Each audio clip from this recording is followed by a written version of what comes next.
All right, ladies and gentlemen, welcome back to Truth Daily. I'm your host, Brandis P. Bonos, and I have an excellent episode coming up for you guys today. It should be a good one. It's going to be an interesting episode, that is for certain. What I'm going to do before I get into the reaction to Tucker Carlson's monologue that he posted earlier this morning, what I'm going to do before I get into that is I'm going to give you guys my monologue. And I'm going to talk about everything that is unfolding in the country, everything that is unfolding in Minneapolis, especially with ICE. And of course, you guys know exactly what I'm referring to. There has been these massive protests, these massive rallies taking place in Minneapolis and in St. Paul. And this is coming in response to the killing of Renee Good and, more recently, Alex Pretti. Now, I'm going to give you guys my take on both of these situations, and I'm going to talk about the larger context that this is taking place in. But before I do want to make one thing very clear. I have made the decision, I have taken it upon myself to reject both the liberal and conservative framing of these particular instances, these particular incidents. And the reason why I've chosen to do that is because I believe where we are now in 2026 that neither of these labels truly suit me. And I know a lot of you probably feel the same way. You feel like both of these sides have really lost their way, and they've lost their principles, and they've lost their values, and they've lost their sense of center. And now what we see is just complete and utter mayhem on either side. It seems like the center is being hollowed out, and every liberal and every conservative is being sucked into this larger vortex of toxic, barbaric sentiments. You have the left and these radical leftists, Marxists, Leninists, anti-capitalists. And on the right, you have fascists, authoritarians, white nationalists, neo-Nazis, groypers, as people call them. And what we see is now there is all these radical camps, radical factions of the left and the right, and the most ugly, uncivil elements of either side are coming to the forefront. And so for me personally, I cannot be associated with either side. There's just too much insanity on either side, and I'm sure you guys, many of you guys probably feel the same way that I do. And the retelling of everything that is taking place in Minneapolis, especially as it pertains to Renee Good and Alex Pretti, is very tainted by the biases and the ideology of the left and the right. Not a lot of honesty, a lot of retelling, a lot of revisionism.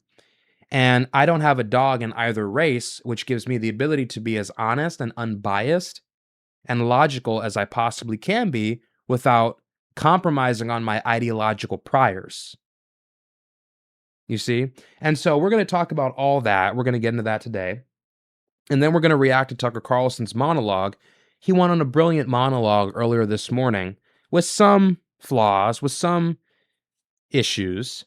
But overall, I think he was really headed on the right track. And what I will say about Tucker, in spite of the problems that I have with some of his rhetoric, and I feel like he does inflame some negative nativist and white nationalist ideas, I will say I do believe Tucker does have a sense of morality. I do believe Tucker has a sense of right and wrong. I do believe that on some level, Tucker does care about where the country is going. And for that, I give him his props. He's not just a pawn for the Republican Party. He is actually his own man who represents something larger.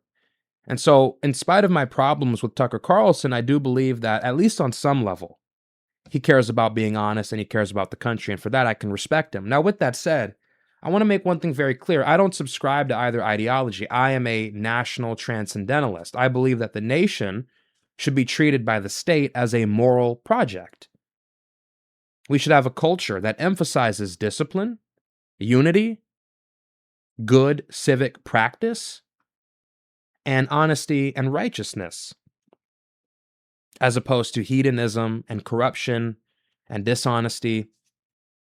I believe it is important that we use our institutions and use our education system to build moral character in every member of our society and to cultivate a sense of purpose and a sense of belonging and a sense of mission in every single member of our society. And I believe it is the state's job to treat our nation as a moral project, something to be improved, something to be protected, guarded. That is my personal opinion. We are more than just a country that should be treated as this economic zone, this parking lot for people who just want to work here. I want our country to be something deeper, and it certainly can be that way. But in order for that to work, we need to hold our institutions, we need to hold our leaders, and we need to hold our society to much higher standards. My idol, my leader, my North Star, politically is Lee Kuan Yew, the Prime Minister of Singapore from 1959 until 1991, one of the greatest men and greatest leaders in world history. That's my icon. That's who I look up to.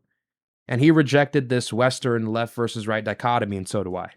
And that's the only way you can free yourself. If you still believe that this binary fits you, and you try to force yourself into it, even if it doesn't really fit you, you're only hurting yourself. And the sooner you begin to free yourself from that dichotomy, the sooner you will begin to access your own inner truth. The sooner you'll begin to embrace what you really believe. So with that said, I'm going to go ahead and get into my take. But before I do that, I want to give you guys a brief retelling of everything that has transpired over the last few weeks.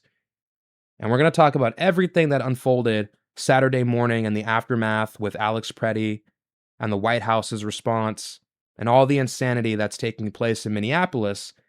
And I'm going to try to do this within 30 to 40 minutes. I got a lot to say. So let's start here. January 7th, what happened? Renee Good was shot and killed by a Customs and Border Patrol agent, an ICE agent, on January 7th. The man's name was Jonathan Ross. And I already have my take on this situation on the record. I believed it was unjustified for reasons that are rather self-evident. I believe that the killing of Renee Good, as reckless and foolish as what she was doing was, I do believe the killing was unjustified. And here's why. Number one, standing in front of a car, pulling out your weapon, aiming through the windshield, and shooting someone decreases the likelihood that you are hit by the car. So if your goal is to not get hit by the car, the most logical thing to do would be to step out of the way immediately, not stand there, plant your feet, and then aim through the windshield and shoot the person. It would be to immediately get out of the way. So for obvious tactical reasons as it pertains to safety, that's not the optimal decision to make. That's number one. The second thing is, I believed he was trying to kill the woman because not only did he shoot her through the window first, he shot her 2 more times through the side window. I believe that was an obvious example of excessive force. And then the third reason, according to the Police Executive Research Forum, this is not even proper procedure. When a vehicle is moving, you don't shoot at the driver because it doesn't stop the momentum of the vehicle.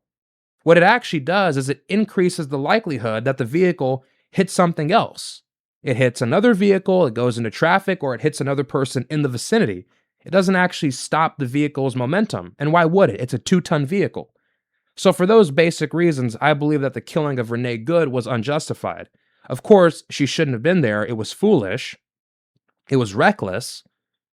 And she should have felt as if she had more to lose, which really tells you where our country is when you have random women with children who care more about what the fuck is happening with ICE in DC than they care about their own family.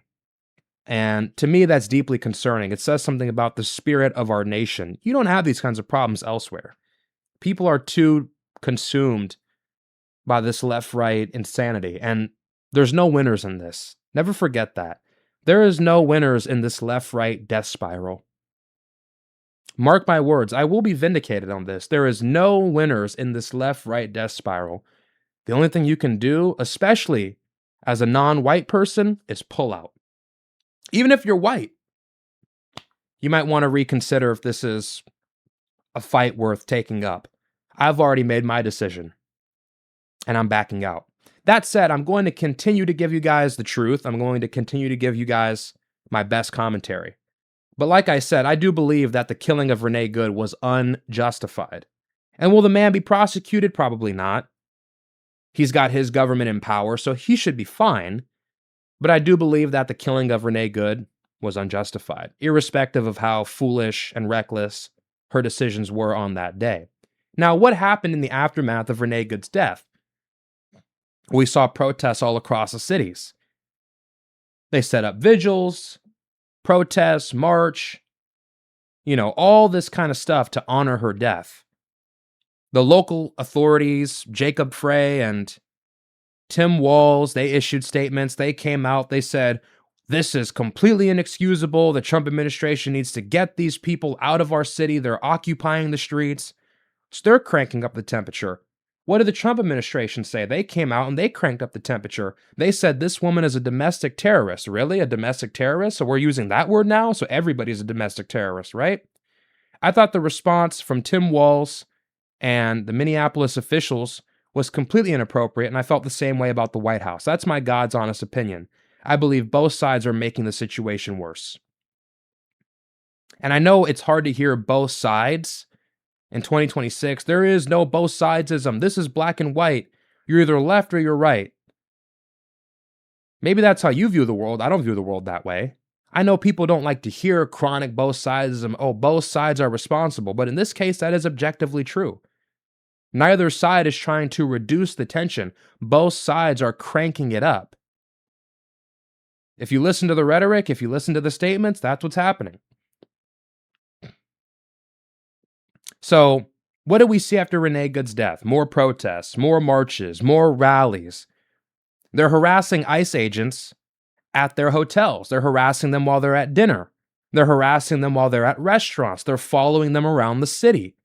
They're recording them. They're getting in their face. They're throwing projectiles at these ICE officers. And this was happening for several weeks after Renee Good was killed. And Renee Good's death sparked protests all across the country, in San Francisco, in Detroit, in Philadelphia, in Los Angeles, in New York City. Renee Good's death became the calling cry for every liberal in the country. And all the Democrat politicians were using this to position themselves favorably in the midterms that are taking place next year. They use this as a pretext to go after the Trump administration and call them authoritarians. They said they're sending in the Gestapo. They're killing American citizens. This is an occupation. It's very subtle what they're doing, but if you have a clued in perception, you can see what's taking place here. They're using this as fuel to advance their position in 2028. Of course, it's politics. What they're doing is smart. But I would prefer to see a more mature, a wiser, more level-headed response. That said, what we saw over the past several weeks after Renee Good was killed was protests all across the country, in every major city. So this is the backdrop behind Alex Pretti's killing on Saturday, January 24th. Nationwide protests. The right is cranking up the temperature. The left is cranking up the temperature. The right is calling these people domestic terrorists. They're saying they're agitators. They're impeding federal law enforcement. You have the left cranking up the temperature, saying ICE is Gestapo.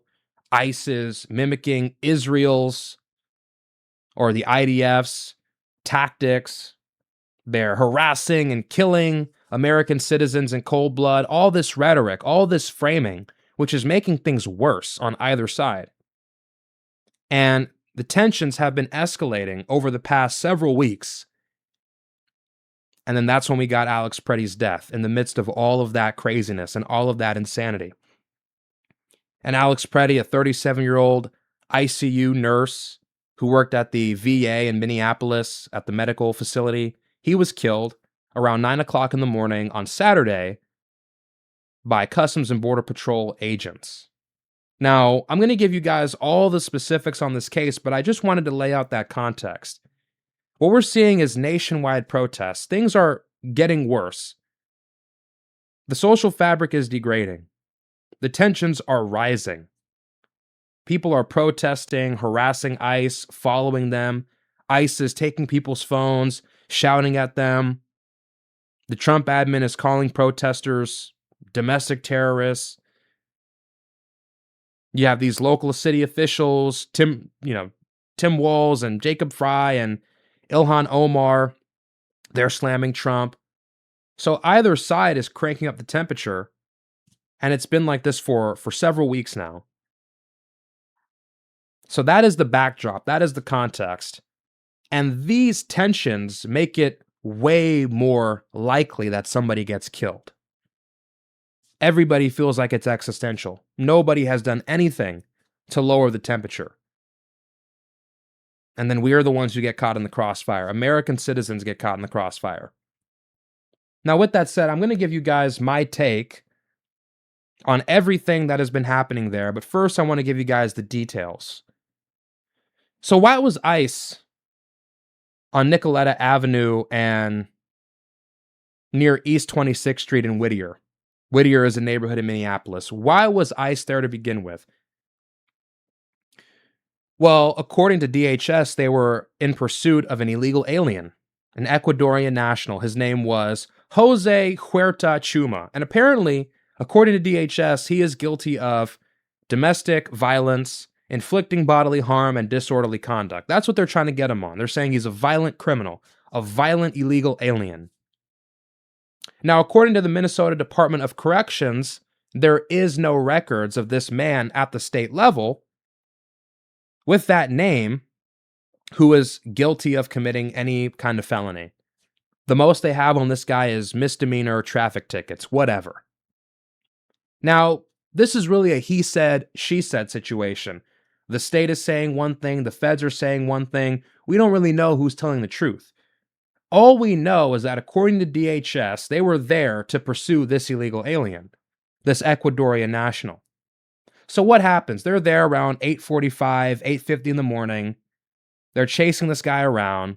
This Jose Huerta Chuma guy runs into a donut shop called Glam Shop Donuts or Glam Doll Donuts. And the owner of the donut shop locks both doors to keep ICE from getting in. Now, at this point, ICE can't do anything. They can't break in. If you don't have a warrant, you can't break into a private establishment unless the person who you're pursuing is in the act of committing a crime or poses an immediate danger to other people. Otherwise, you have to let them go. So ICE chases this guy to the donut shop. They shut the door. Apparently, this illegal alien is still at large. But while this is happening, everybody in the vicinity is seeing what's taking place. People start blowing their whistles. They start honking their horn. They start pulling out their phones and recording these ICE agents, these Customs and Border Patrol agents. Next thing you know, more people start coming out. A crowd starts to form. More people start driving through. And this is when the situation begins to escalate. Now, if you look at the video, you can see Alex Pretti in the street. And he's recording the ICE agents on his phone. Once again, this is around 9 o'clock in the morning, so this was early. And here's an important thing to keep in mind. Many of these protesters are here because they were following live updates in the chats that they were a part of. Mr. Alex Pretti was a part of a group chat called Kingfield Signal ICE, which is a rapid response group chat that is dedicated to organized resistance against ICE. And what do they do in these group chats? They send license plates. They send the make and model of ICE vehicles. They give people real-time updates on the neighborhoods that ICE operations are currently being conducted in. They follow ICE agents around. They harass them. They record them. They impede their ability to carry out their operations. So Alex Pretti is not just some random bystander. He's not some random observer who just happened to be there that day. He is a part of this organized resistance structure, this organized resistance network, where there's dispatchers, thousands of people inside these secret group chats. We have evidence from Fox News using their digital research abilities, and they have screenshots of the text messages. They have screenshots of the spreadsheets that these people use to track down ICE. What is in the spreadsheets? License plate numbers, the make and model of vehicles, images of vehicles, updates on the last time that they were seen, updates on the last time where they were seen, the specific street, the specific neighborhood, all of it. So these people are tracking ICE 24/7. And Alex Pretti was a part of a specific group chat that was dedicated to a certain area of the city. And there are thousands of people all across Minneapolis who are a part of these group chats, all across the city. These group chats contain up to 1,000 people, these rapid response group chats. And this is what they do all day. Follow ICE around, record them, harass them, stalk them.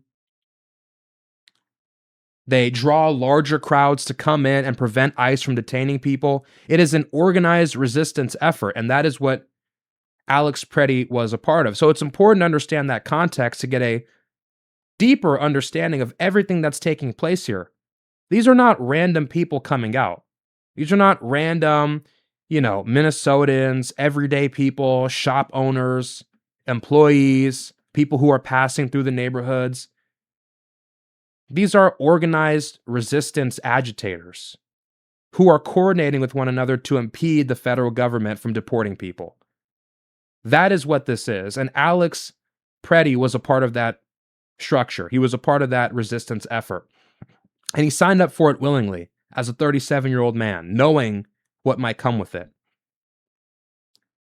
So around 9 o'clock in the morning, he's standing in the street and he's recording these people. He's recording what's taking place. ICE, while he's recording in the street, starts pushing back two women, a woman with a brown jacket and a woman with a gray jacket. The ICE agent is telling them to get out of the street. He's trying to repel them to the sidewalk. He starts to push them back, and he gets them to the edge of the street until they no longer decide they want to listen to him, and then he pushes one of them over.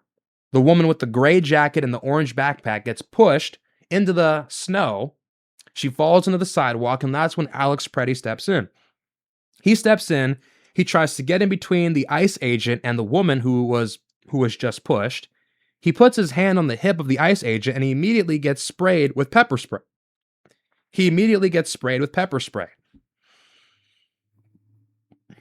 So Pretti starts to cling to the woman. The woman's on the floor. She's on her knees. The ICE agent sprays the woman again. Then they spray Alex Pretti in the face again. And then the ICE agents separate him from clinging to the woman. They throw him on the floor. They start to tussle with him. They're trying to restrain him. They're yelling at him. Somebody says he has a gun. Another ICE agent comes in, or Customs and Border Patrol agent comes in, disarms Pretti, takes his gun out of his holster, and immediately after, one of the ICE agents shoots Pretti in the back, and then they subsequently empty 9 more rounds into him and kill him on the spot. And that's what happens. So to give you guys an abridged version, ICE is on Nicoletta Avenue near East 26th Street in Whittier, Minneapolis. They're pursuing an illegal alien named Jose Huerta Chuma. While they're in the middle of this hot pursuit, the illegal alien runs into a donut shop. The shop owner shuts down the restaurant, locks the doors. ICE is stranded outside. All these observers and people who are following them start blowing their whistles and honking their horn. More people come outside. You have these protesters, constitutional observers that are blocking the street, impeding ICE. ICE is telling them to get out of the way, get out of the street. They're trying to push them back to the sidewalk. They won't listen. One of the ICE agents has to then push the lady down into the snow. She falls into the sidewalk. That's when Alex Pretti comes out. He tries to de-escalate the situation. He tries to stand in between the Customs and Border Patrol officer and the lady. He then gets pepper sprayed. This escalates the situation. He starts clinging to the lady. Pepper sprays him again. The ICE agent or the CBP agent separates Alex Pretti from the woman. They try to restrain him, throw him to the floor. They're wrestling with him. Somebody identifies that he has a gun. They yell he has a gun. An ICE agent disarms him, and then they kill him. And this is essentially what took place. And here's the thing. I want to make one thing very clear, just about ICE and everything that's taking place. There is an organized resistance effort. There's no question about it. And who is a part of it? You have the SEIU, you have teachers unions, you have labor unions, you have student organizations, you have civil rights groups, you have the ACLU, you have these interfaith groups, these interfaith organizations. You have immigrant rights groups that are all organizing, getting people to come out, posting on social media, sending updates on addresses, recording people. You got the press coming out, all these random agitators coming out. And they're creating an incredibly hostile and dangerous and tense environment for the ICE officers. They're insubordinate. They don't listen to basic demands. They won't move out of the way when they're told to move out of the way. And by the way, these are not just protesters. That's the word they use. They say these are protesters. These are constitutional observers. That's not true. You're no longer just an observer. You're no longer just a protester when you start blocking the street, when you start following around ICE agents, when you start knocking off their tail lights, when you start throwing projectiles at them, when you start blocking them from accosting somebody else, when you start directing traffic, blocking the street. That is not a protest. At that point, you are impeding ICE, which is altogether different, fundamentally different. That is not protesting. That is obstruction. If you look at Title 18 of the U.S. Code, Section 111, or Title 18, Section 1501, it talks about this exact thing. Impeding a federal officer from an investigation is a crime, and it carries a penalty of up to 1 to 20 years. So with that understanding, all of these people should be charged. They should be charged with obstruction. They should be charged with impeding a federal investigation. They should be thrown in prison. They should be thrown in jail. They should be arrested. You had grounds to arrest Alex Pretti. You had grounds to arrest both of those women who were in the street, blowing their whistle, ignoring the commands of these federal agents. This is completely unacceptable. And the fact that the state government and the officials, like Tim Walz, like Ilhan Omar, like Jacob Frey, the fact that they will take no accountability whatsoever is a problem. They're encouraging this. Implicitly or explicitly, they are encouraging this. They are implicated for creating these conditions and not turning down the temperature. Do you know that yesterday, 26 people were arrested at a hotel in Maple Grove, Minneapolis, because these insane protesters were following ICE agents to their hotels and throwing shit at the hotel. Moreover, yesterday in Manhattan, in New York City, in Tribeca to be exact, there were 60 protesters who were arrested for literally storming a lobby, the lobby of a hotel where ICE officers were, and protesting inside and flying their banner. 60 people were arrested. That was yesterday in New York City. So what we're seeing here is an organized resistance effort with crazy, unhinged, I hate to use this term because it's a partisan term, but it is true, crazy, unhinged leftists who are impeding the federal government from carrying out their mandate to arrest and deport illegal aliens. It's completely inexcusable. It's dangerous, it's reckless, it's foolish, it's criminal. And the fact that these politicians in Minneapolis are not doing anything to shut it down is a major problem. That's a major problem. So that's what I have to say about the protesters. That's what I have to say about these leftist agitators. I think it's totally unacceptable. And I think Alex Pretti and I think Renee Good are fucking stupid. I think they're stupid. Foolish, reckless, dumb, wasted their lives. And I will say this. You know, they do have courage. They have courage. They stood up for what they believed in. And on some human level, that is notable. On some human level, that is respectable. But at the end of the day, the way they did it was foolish and was reckless, and it does come with serious consequences and serious risks. And those are not risks that I would ever take. The risk-reward ratio is not there. And I think that what they did was, like I said, foolish and reckless. Now, that's what I have to say about the protesters. Here's what I'll say about ICE. And then we'll get into the Tucker Carlson reaction. I still think, in spite of how dumb and reckless Renee Good and Alex Pretti were,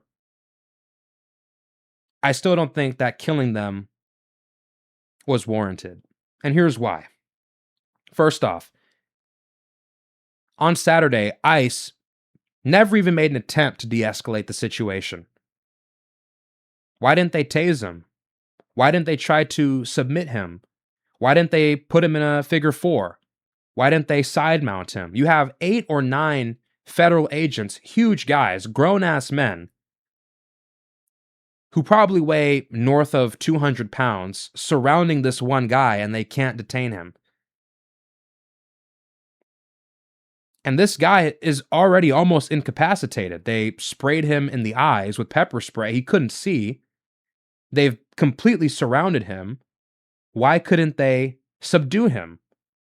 To me, that screams incompetence, lack of experience. They didn't know the proper procedure. They didn't know the proper technique.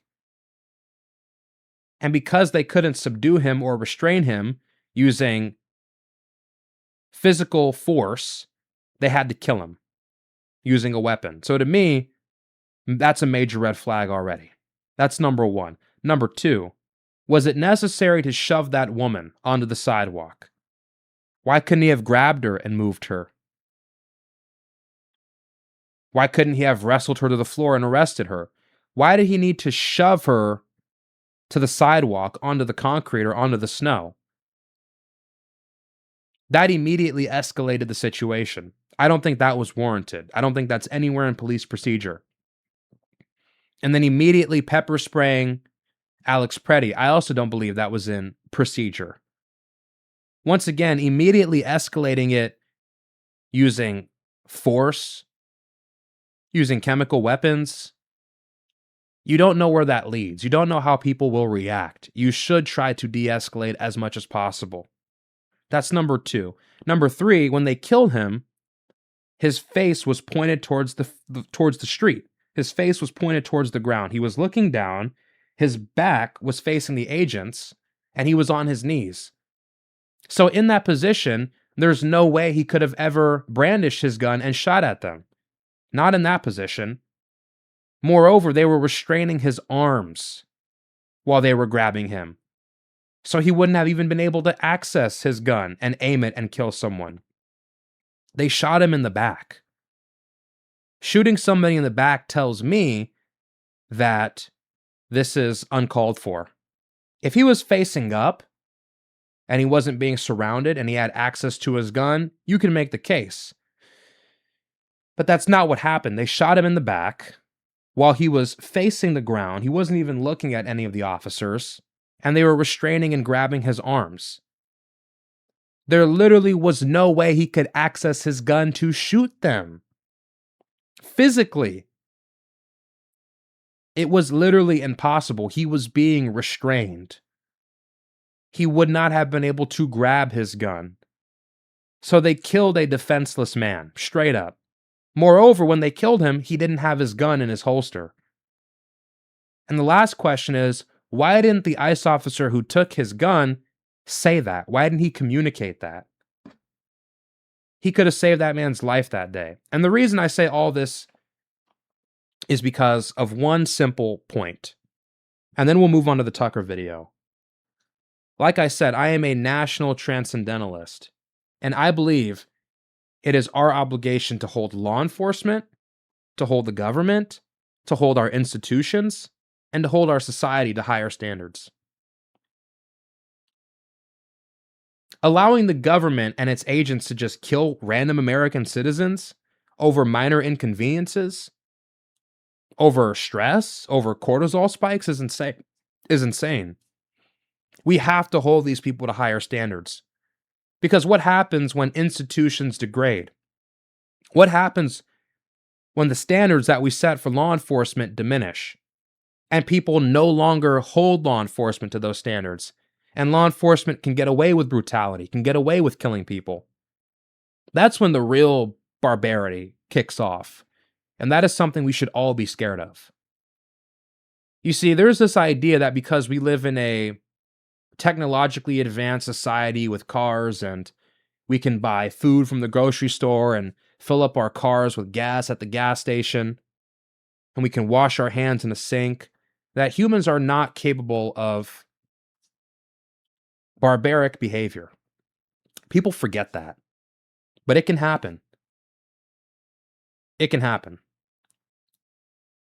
And if we want to prevent that, we have to have moral discipline, moral clarity.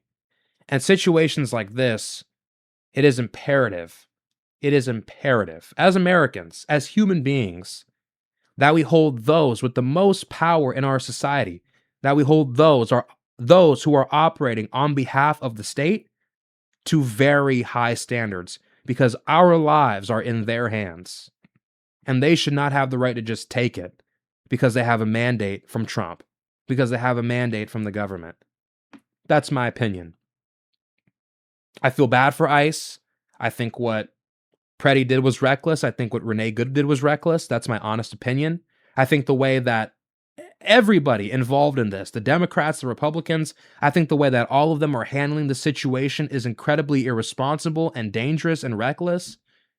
But at the end of the day, in spite of all that, in spite of all the madness, the vortex, the hurricane of insanity, the way this situation has been poisoned, the way it's been tainted, all the finger pointing, in spite of all that, I still have the moral clarity to understand that this killing was not justified. And that's my honest opinion. Renee Good, rest in peace. I don't think that killing was justified. And Alex Pretti, rest in peace. I don't think that his killing was justified. Or excuse me, I'm sorry, I botched that. Rest in peace to Renee Good. I don't think her killing was justified. And rest in peace to Alex Pretti. I don't think his killing was justified either. And I say that as a decent human being, as a decent American, and as a person with a conscience. And it's sad that this is being used now for political fodder. But that's the country we live in now. And like I said, I've opted out. And you still have the time to make that decision. But with that being said, I want to react to Tucker Carlson. He posted an excellent monologue this morning, and I actually really want to show this to you guys. I think it'll make for really good content. And it'll be something that we'll enjoy listening to together. So let's go ahead and get into this. All right, Tucker, hit me up. Let's do this. Take a look at some video, and we could have pulled all kinds of pieces of video, but here's just one. This is from Sunday night, and it gives you a sense of what the city of Minneapolis looks like now. This, again, is real, and it is just a flavor of what's happening there right now. Watch.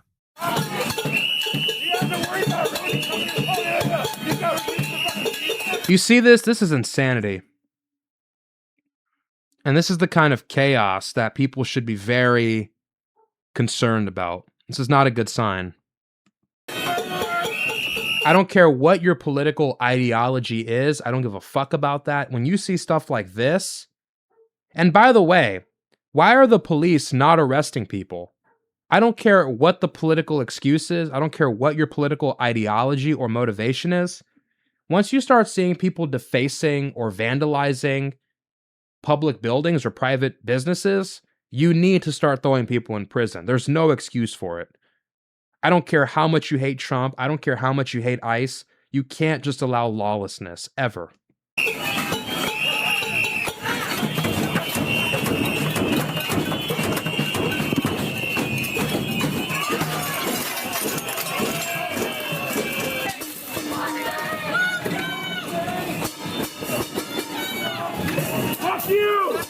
My name is Carlson.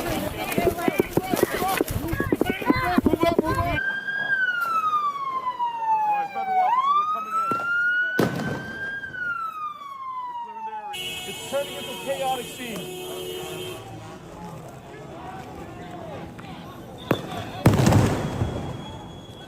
So what you're looking at, what you just saw on that tape, is a group of federal agents, immigration officers, ICE agents, employed by the federal government, stuck in a hotel in Minneapolis, surrounded by what we're calling protesters, people who want to hurt them or screaming them, and they can't get out because there's no one to call. The local police refuse to come to their aid. Crazy. And they can't move. Meanwhile, people are breaking windows and stealing and spraying graffiti. It's chaos. And this is in an American city. So if you've been experiencing the controversy over ICE through a couple of clips to American citizens being shot to death by ICE agents, and you think that that's the entire story, you should know it's just part of it. I just had to turn up the volume from Tucker a little bit. It looked like it wasn't hitting the yellow on OBS. What you're watching here is an unraveling of a city and potentially of a nation. And what's happening is much bigger than you may understand. It's certainly much more complicated, but its net effect is not complicated at all. We are watching the destruction of the social fabric, of the government, and potentially of the nation. And so this is one of the more serious moments in our lifetime. And what we do next, how the administration responds to this, how local officials, state officials in Minnesota respond to it, will determine the course going forward. So the first thing to be totally clear on is that that series of images, that video you just saw, represents the worst possible outcome. It represents chaos. Most Americans have never seen chaos before up close. They therefore lack an appreciation of its dangers. But to be clear, chaos is the worst thing. Chaos is worse than illegal immigration. Chaos is worse than police brutality. Chaos is worse than anything. Chaos equals death. The death of people, the death of the weak, the death of countries. And that's why you want order. That's why you want order. And my worldview, my orientation is towards order. Chaos is first and foremost, and the protection and sanctity of life. Also a dynamic force. It is a spiritual force. Of course, God created order out of chaos. Chaos is the realm of Satan. But it is something that either expands or contracts. It never stays the same. And so left untreated, chaos is very much like melanoma. In the early stages, you can handle it. If you don't excise it, however, it becomes fatal. And chaos in this country is approaching our lymph nodes. So the question we're going to consider over the next several minutes is, why is this happening and what do we do about it? But you should know that of all the debates going on about immigration and who's in charge of this or that, the only real debate that matters right now is, will this chaos grow and get worse and consume us all, or will it not? So first, the question of what to do about it. The Trump administration, for whatever mistakes it has made up to now, understands very well that this is peril for the country. And so the Trump administration has reached out to officials in Minnesota, the governor, the lieutenant governor, the chief of police, the mayor, Jacob Frey of Minneapolis, and made the following offer. They haven't done this publicly, but they have done this. There are 4 points to this. Here's what they are. Number one, state officials in Minnesota agree that ICE agents, federal agents on the scene, will have police protection when they call. Currently, if an ICE agent calls in Minneapolis and says, say, I'm surrounded by people trying to kill me, the local police will not respond. That happened the other night in a restaurant in Minneapolis. ICE agents stuck in the Think about how crazy that is. That is so crazy. That is literally endangering more people. You put more people in harm's way when you politicize the function of the police and make distinctions on who does and doesn't get protection based on their party affiliation. That is crazy. Who gets to live and who gets to die based on whether they're red or blue. Restaurant, couldn't get out, had to lock the doors. They were going to get killed if they went outside. Called the local police, no response at all. Why is that? Because the local police have been instructed by the mayor and the governor, and probably the lieutenant governor as well, do not respond. So American citizens. I don't know how true that is. Maybe what he's saying is an embellishment. Maybe what he's saying is just flat out false. But if what he's saying is true, completely inexcusable. In Minneapolis, if they work for the federal government and carry a badge, if they are agents of Donald Trump, do not have police protection. Number one, you have to stop that.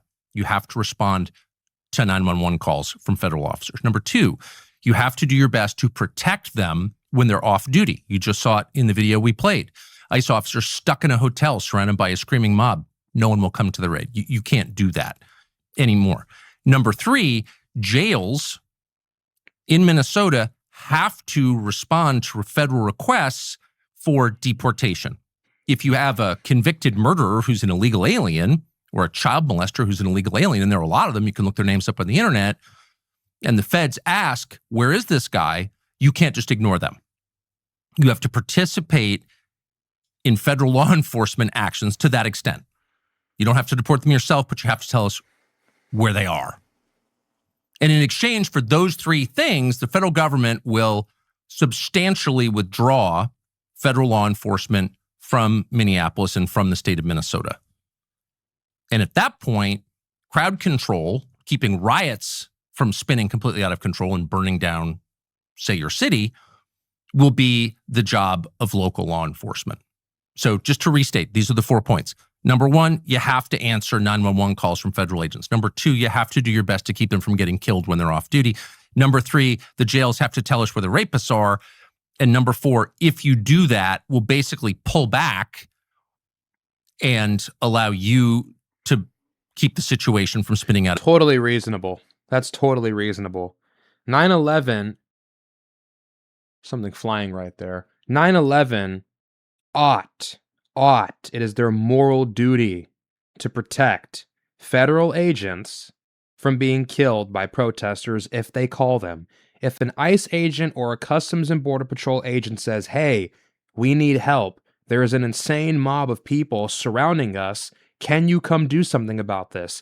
They cannot say no. Number two, they got to protect them when they're off duty. Makes total sense to me. Number three, if ICE or Customs and Border Patrol says, hey, there's a guy in our system, we think he's in your jail, he's an illegal alien, tell us where he is so we can deport him. They have to comply. And if they don't, and if they do those three things, I think it's totally fair that ICE begins to withdraw people, but it requires cooperation. Of control on your own.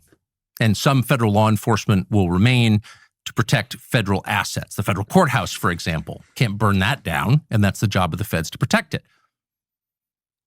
That happened, and the response from officials in Minnesota was, no, we're not doing that. So at that point, you have to ask yourself, well, why? Why would a state refuse to protect American citizens from murder, refuse to give the names or whereabouts of murderers and child molesters, and refuse to use its own cops to keep riots under control? What could possibly be the answer? Because they want riots. That's why. Because they want the chaos. And this proves to you, if you're following this at home and trying to make sense of it all, where did this come from? Why did I shoot these people? This is proof that what you're watching is not a series of protests about immigration. What you're watching are the beginnings of a color revolution, of a kind of insurrection against federal authority. And what you have to ask yourself, even if you disapprove of the Trump administration, even if you have, some commitment to keeping illegal aliens here, is do you want that? Can you live with that? Can you live in a country of 50 states that don't agree on what the federal law should be and that allow Americans to get murdered in their cities because they have the wrong politics or they work for a politician they disapprove of? And if you are okay with that, have you thought through its implications? The number one implication is the country will fall apart. That's civil war. It's the definition of it. You have regions and internal government states that don't recognize federal authority, the authority of a government over them all, of Washington. And at that point, What you have is warring nations within the same borders. And then you have widespread violence. Then you have... Okay, I think this is a little bit alarmist. I don't think that we're even close to a civil war. I don't think we're even close to that point. But I get the point he's making. Maybe in the distant future, if things worsen, if the capacity for a Republican government to ensure cooperation from Democratic states when they're in power or vice versa, if they can ensure that cooperation, yes, the political order will degrade and fall apart and potentially lead to civil war, although that is extremely presumptuous, but I digress. Killing at scale, then you have civil war. And it's sort of depressing even to say that out loud, and you certainly don't want to encourage radical thinking by saying that. In other words, you don't want to kind of talk civil war into existence because there's nothing worse than civil war, nothing more brutal because the stakes are the highest possible. Someone has to win and the other side has to give up completely. There has to be total surrender and total victory. And on the way to that, there's no accommodation in a civil war. One side has to completely dominate the other. And a lot of people get killed in that. Do you want that? And of course, no decent person wants that. Not for a second. And so how do you stop it? Well, we're going to discuss the options. But before we do, you should know that what you're watching is clearly, provably, an organized attempt to get us there, to provoke chaos by elected officials.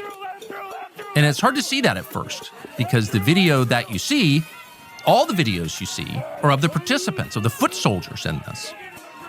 This is one of those conflicts that people experience on social media, so by definition, it's mostly limited to 30-second out-of-context clips. And what you see, and both sides see this, the left and the right, Trump voters and Trump haters, all see their version of the conflict, and it's almost always limited to the people who are actually in the streets participating. So you have the ICE officers either hurting someone or getting hurt, and then you have the protesters doing what they do, which is get mad and hurt, destroy, stand in the way of things. But what you don't see are the forces that are directing both of those sides. And it's important to remember from the beginning to the end that your perceptions as an American are being manipulated on purpose, clearly, by a whole bunch of interested parties. So most people don't wake up in the morning and decide to have edge back. So if you're on the right and anti-chaos, it's very easy to focus on the Antifa elements of this, and they're there. People shooting videos of themselves in their cars saying, "This is war. We have to kill the other side." And that's designed to scare you, of course, but it's also easy to lose sight of what you're looking at. If you actually look at the Antifa participants. It's important to understand that like 93 or 92% of Americans, probably even more than that, if you surveyed them, don't want a civil war. Okay, let's just keep that in mind. Let's bear that in mind while we're watching this, because I know it's easy to get trapped in the framing. It's easy to get trapped in the rhetoric. It's easy to get trapped in these abstract ideas based on history and these abstract ideas based on what could happen, based on cherry-picked evidence. But let us not forget, most Americans do not want any kind of armed civil war. It wouldn't benefit anybody. Participants in all of this. You have some nut jobs, of course, who say they want those things, but even them, I think even they don't want those things, if we're being totally honest. What do you see? You see sad people, screwed up people. You ever seen mugshots of Antifa? I mean, they're all kind of pasty and lumpy and transvestites. They look drug addicted. They've got tattoos on their faces. It's not an attack on them at all. It's merely an acknowledgement that these are not life's winners. These are people who 100 years ago would probably be middle-class Americans engaged in the workforce and married and doing something, but for a bunch of different reasons, this is what we have now, which is a lot of extremely frustrated young people who are not physically or psychologically healthy at all, who are spiritually dead, and who have been brainwashed, hypnotized, convinced somehow to give their lives up in the service of what? Destroying things. Right. What you have very obviously True. is That's a a spiritual problem. problem, and Yes. these are perpetrators, but they're also victims. Yes. And it's so important to remember that. That's why I'm a national transcendentalist. It's deeper than just pragmatic economic objectives. It is about spiritual revival. It is about spiritual healing. It is something deeper. It's something deeper. It is about the formation of moral character, the formation of will, the formation of discipline, the formation of morality and courage, the formation of a purpose, of a mission, of a life, of a nation worth sacrificing for. Not on the basis of religion or race, but something deeper. That is a truly exceptional nation. And it's doable, but it requires work. It requires work. And it requires dedication. And the crisis that we're dealing with is closer to a crisis of nihilism than anything else. You should feel horror and fear. These are people to be afraid of. They're genuine extremists. They would kill you, for sure. But they're also your fellow Americans who are themselves dying in some true sense. It's sad what you're watching. It's sad. This is all downstream from decades of cultural and political destruction. Of course. And this is why I like Tucker, because Tucker, even though he says some things that are genuinely concerning, Tucker understands that there is something deeper here, and I think he genuinely cares. And to me, that is valuable. That is truly valuable. This is the sort of terminus of it, or the last stop before the end. But try, if you can, to remember the humanity of everyone involved here, including the people doing really bad things. Including, by the way, the ICE officers who wound up in an impossible situation, maybe made a bad judgment. And the people on the other side, too. These are all Americans. What you should always keep in mind is that somebody is directing all of this. There are forces directing this. There are forces, in other words, that profit from chaos, that seek chaos. And what forces would those be? Well, there are two. One is the out-of-power political class that wants power. That's why you abet chaos. That's why you have color revolutions. That's why people are shot in the square. They're literally killed in order for a group of people to assume power. Extra democratically. You create chaos because you want to tear down the current system and assume control of the new system. It's the Bolshevik model, but it's much older than that. And this is always true. Every revolutionary movement spends almost no time trying to convince voters to adopt their program, and instead tries to destroy the entire system to make voting itself pointless or illegitimate, to make the machinery of the old system broken to the point where it just can't be used anymore, so then a new system can be built that they run. Okay? So there's that.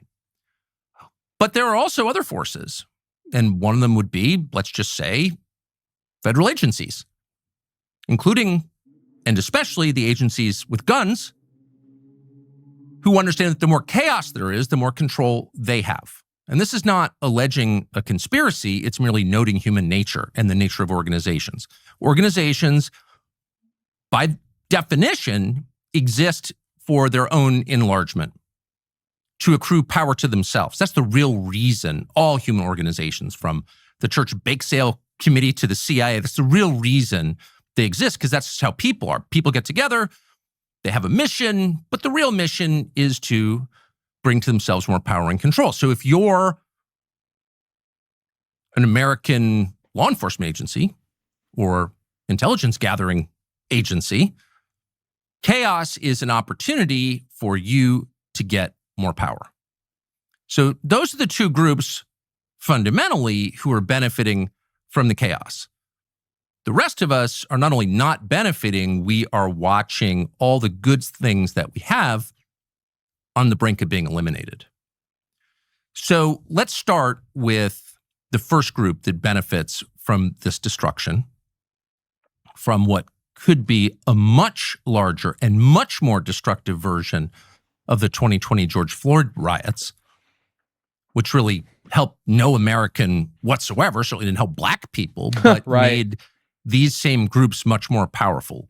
Who are these people now? Well, first among them is the governor of Minnesota, Tim Walz, the man who ran for vice president a year and a half ago. This is a guy who is in the middle of the biggest political scandal in a state's history. It's the Somali welfare scam Yep. that has just been exposed. And a month ago, Tim Walz was in disgrace.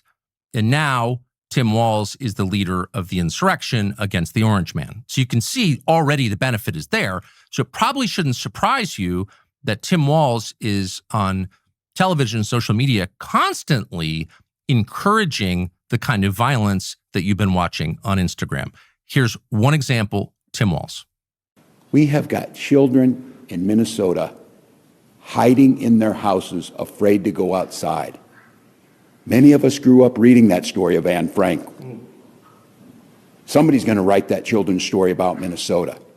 Someone's going to write that story about Minnesota. Now, he's referring to Anne Frank, of course, the little Jewish girl who was killed in a Nazi concentration camp after hiding for more than a year with her family in the secret alcove from the Nazis. It's a story that most American children are very familiar with. And it's the most terrifying possible thing you could ever say to a population, that the president of the United States and his armed agents are going to kill you like they did Anne Frank. So the people I'm opposed to are not simply Nazis in some theoretical sense. They're coming here to round you and your children up and take them to a death camp. That's what the governor of Minnesota is saying in public in the middle. When in reality, what's happening is, and this is what people don't get, people talk about the humanitarian problems with detention. They talk about the humanitarian problems with deportations. And yes, they're real. Yes, they exist. They should be documented, and we should address them. Like I said, we have to have high moral standards. That's my belief. We have to treat these people humanely. It doesn't matter if they came here illegally. But at the same time, how are they treated when they're deported back to Mexico? Because these are not our citizens. Technically, it's not really our obligation to even take care of them. That's Mexico's job, assuming they came from Mexico. And I find it hilarious how all these Mexican Americans living here complain about Trump. They complain about ICE. They complain about deportations. What do you think Mexico does with illegals from Guatemala or Venezuela or El Salvador? They deport them. They detain them. How do you think they feel about people coming to Mexico and not assimilating, not learning Mexican culture or Mexican history or speaking their language or assimilating into their culture? They don't like it very much. How does Mexico treat the people who get deported back to Mexico? They give them care. They give them temporary housing. In some cases, they get direct cash from the government. In some cases, they get free transportation back to the province or the state that they're from, whether it's in northern Mexico or southern or central Mexico. In many cases, they get a free ride back home. So these people are not being killed or taken to death camps. That's totally ridiculous. It's totally ridiculous. It's ridiculous rhetoric.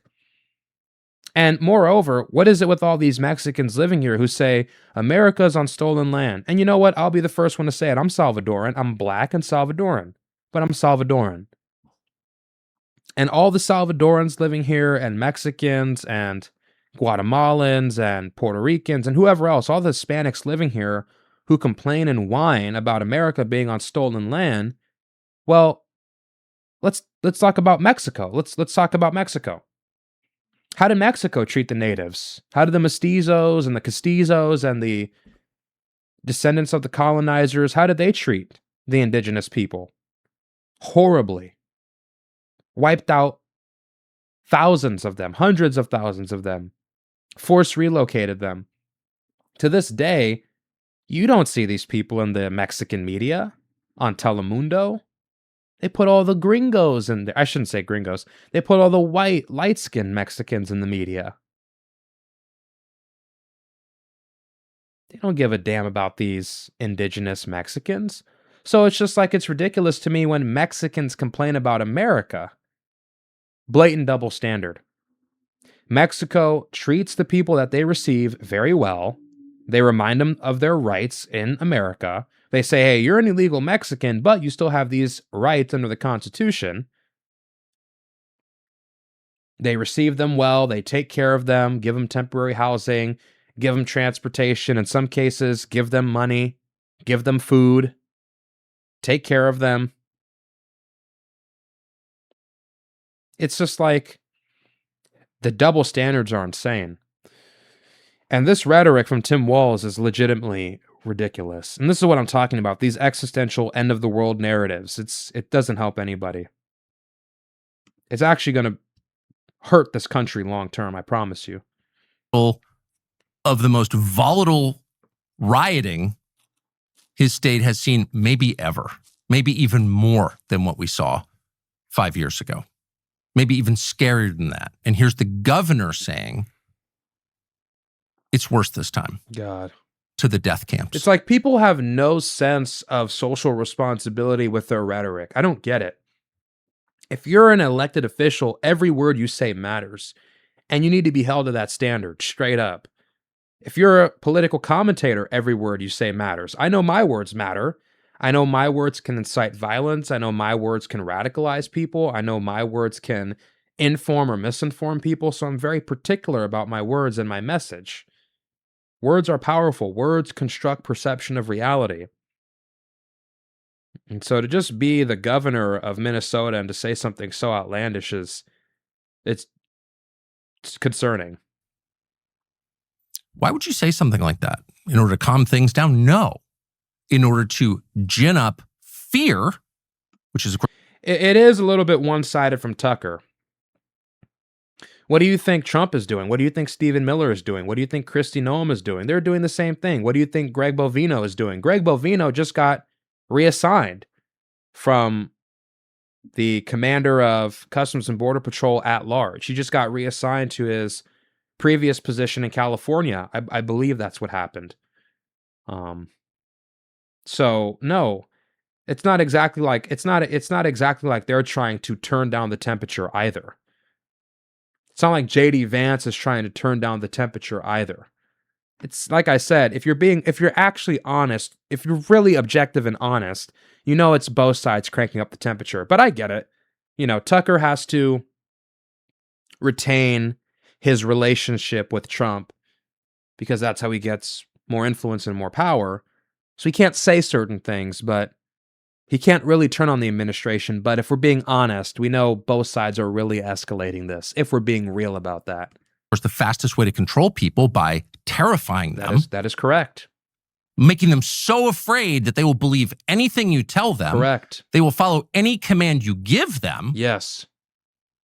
And, you know, like the Japanese in the South Pacific, they'll jump off the cliff into the sea because they've been so convinced that the invading army is going to eat them and rape their children that they will die before they submit. That is what he is telling his people in the state. Christmas feels like just go to Hallow for free at hallow.com/Tucker. So just to be clear, 2 Americans were killed by ICE officers, and we can debate whether or not that was justified. It was sad, and everybody should admit it was sad and bad. It's always sad when Americans die, period. Correct. But watching that, the deaths of those 2 people would make any normal person say, whoa, whoa, whoa, whoa, whoa, let's cool this down. And by the way, to restate, to its great credit, the Trump administration has had that response. and has gone to Tim Walz and said, whoa, let's cool this down. Tim Walz's response, no, because he's benefiting from it. That's why. And by the way, another point that I think should be clear to everybody at this moment, anyone in Washington still advocating for some new foreign war on behalf of a foreign power, by definition, doesn't care about this country. If you're still pushing the White House to launch a war on Iran, on a regime change war later this month on Iran, as your own country is devolving into chaos, then I don't think we need to guess about where your priorities are. You just don't care about the United States and what happens to it. Of course, we knew that. This morning, Lindsey Graham is tweeting about the brave Kurds as the United States comes unraveled. And Lindsey Graham's concern is about the Kurds. Now, at some point, we're going to have to think about how did Lindsey Graham and people like Lindsey Graham wind up running our Congress? How'd they wind up with all of this authority? How did we ever put people like that in charge of us? Good question. Who, in a moment of crisis, are tweeting about the brave Kurds, right, whoever they are. Right. But there still are, as of right now, people in Washington, Mark Levin, and many others who are so indifferent to what happens to what is supposedly their country that they are still focused on some other neocon adventure in the Middle East on somebody else's behalf. It has nothing to do with us at all. Until this is solved, until the chaos is quelled, until there's some broad agreement on where we go next, we not only have no time for a new neocon war. That is destruction, clearly. And by the way, it is in a moment like this that foreign powers looking at us sense weakness, vulnerability. Oh, you've got aircraft carriers in the Persian Gulf planning a new strike on the Ayatollah in Iran? Oh, gold is over $5,000 an ounce? Ooh, looks like the dollar's in trouble. Now is the time to move. Weakness invites aggression, and we are not in a strong place right now because our nation itself, the actual United States, the place that we supposedly care about most, is not in a strong place. It can be, we can fix this, but until we do, no.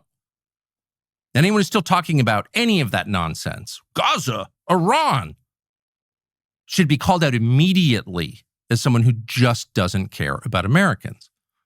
But someone who really does care about what happens next, noted, is Tim Walz, because he's benefiting from this. And the more protesters who are killed in Minnesota, the more powerful. I don't know if I agree with that dichotomy. If you care about foreign affairs while you're having difficulties in domestic affairs, that means you don't care about the country. The world doesn't stop moving. Geopolitics doesn't stop evolving. Global affairs don't stop shifting. If anything, they shift more rapidly and more drastically, and the consequences of those things happen more, or the consequences of those things can be felt more drastically than domestic affairs. And in some case, like, you have to be able to juggle both at the same time. I don't think it means you don't care. I don't know if I agree with that framing. Tim Walz knows he will be. And the happier the people organizing this and paying for it will be. Because the point is not to push back against ICE overreach. The point is to tear it all down. That is absolutely the point. And thankfully, there is someone in Minnesota who's even less restrained and even more obvious about what's actually going on than Tim Walz, who's not a stealthy character. He has a lot of trouble hiding obvious facts about himself, in case you haven't watched him. But there is someone who's even worse or more revealing on camera, and that would be the Lieutenant Governor of Minnesota, Peggy Flanagan. Watch this. If you are sick and tired of your government being ransacked by Donald Trump and his minions, literally taking away healthcare from your neighbors, stealing food off of the table from seniors and children, and generally being uncool with the fact that our neighbors are being disappeared, P.S. without due process, it is just called kidnapping, then show up and use your voice, put your body on the line, and use nonviolent direct action, which is one of the most important tools in our toolbox to say, I am not okay. I will not go silently into the night. So that's the Lieutenant Governor Lord. of Minnesota, Peggy Flanagan. Use your bodies, put your bodies Right. on the line. That's She is crazy. encouraging Yeah. citizens in her state Jeez. to risk their lives she won't on go behalf of folks and their neighbors. So who is she talking about? She's talking about people who have no legal or moral right to be here in the first place. Yep. She's talking about foreign nationals, citizens of other countries who are living off the largesse of the federal and state governments here, who are being supported by American taxpayers, and in a lot of cases, who've committed violent crimes, murder, sex crimes. This is not propaganda. These are facts. The Trump administration, whatever its faults, has come out and given you a list of these people, their names, what they did. That's who she's talking about, these folks, these neighbors. And she's saying you, as a native-born American, should risk your life to protect them. And the scary thing is, it's working. It's working.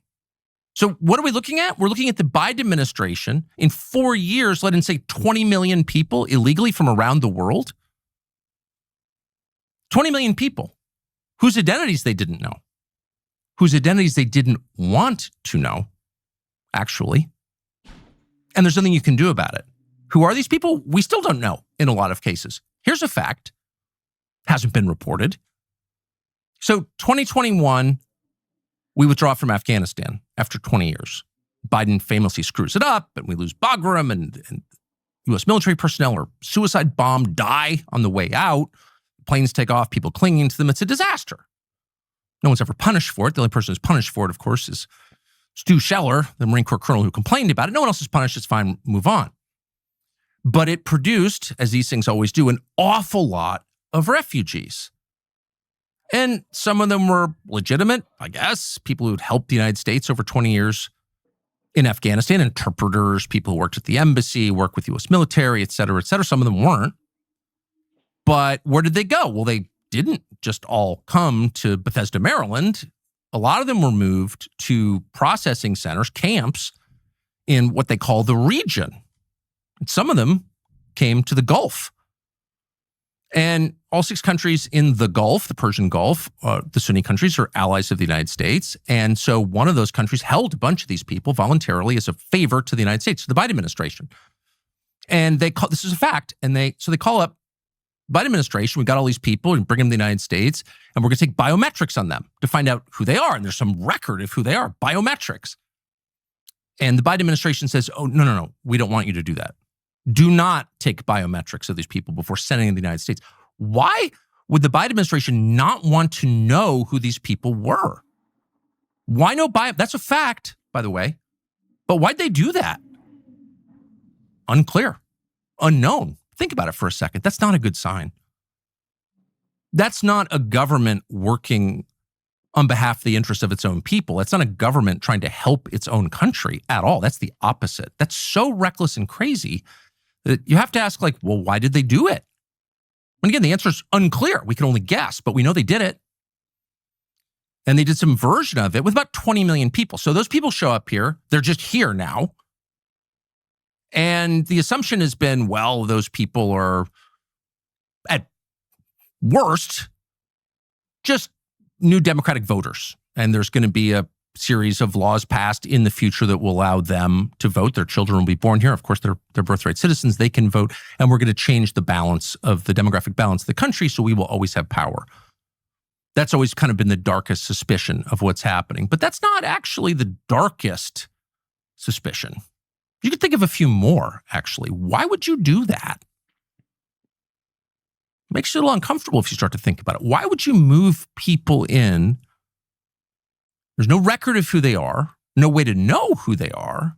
You got to suspect some of them are bad people, and some of them have turned out to be bad people. Like, what are your plans going forward? 20 million? Really? But that's where we are. That's where we are. And let's hope that those suspicions prove to be false. Like, what's the purpose of this? By the way, a lot of these people who grew up in war zones and have different feelings about violence than, say, your average suburban American does. and a different willingness to use violence than your average American does. Your average American's never seen violence, never seen chaos. In any case, that's where we are. And here you have Peggy Flanagan saying there's nothing the federal government can do, which includes not just the Trump administration, but like people in every other state. There's nothing they can do about it. And if they try to take a single one of these people out of the country, no matter what this person is like, no matter how much they're taking in welfare benefits at a time where the U.S. economy is in trouble. And of course, we don't need new low-skilled labor in the United States because AI, obviously, what are all these people going to do? There's no reason for this. Nothing about this helps anyone else in the country, but according to Peggy Flanagan, there's literally nothing you can do. And anyone who tries to do anything about it is going to get stopped physically by her voters. Lay down your bodies. This is being orchestrated not just by NGOs and donors, whoever they are, but by the elected officials of the state of Minnesota. I do have a message for our community, for our city, and I have a message for ICE. To ICE, get the fuck out of Minneapolis. We do not want you here. Your stated reason for being in this city is to create some kind of safety, and you are doing exactly the opposite. People are being hurt. Families are being ripped apart. Long-term Minneapolis residents that have contributed so greatly to our city, to our culture, to our economy are being terrorized, and now somebody is dead. That's on you. And it's also on you to leave. Now, that was about a month ago. Jacob Frey, mayor of Minneapolis, who, by the way, has nothing to do with Minnesota at all. He's not from there. He moved there after law school. He's basically an outside agitator who's taking control of the political mechanisms of the 43rd biggest city in the United States. Federal law enforcement, get out, he says. Do you have a right to say that, really, if you're the mayor of an American city? Certainly understand feeling like you don't want federal agents in your city, okay, but do you have a right, an actual right to say that? No, you don't.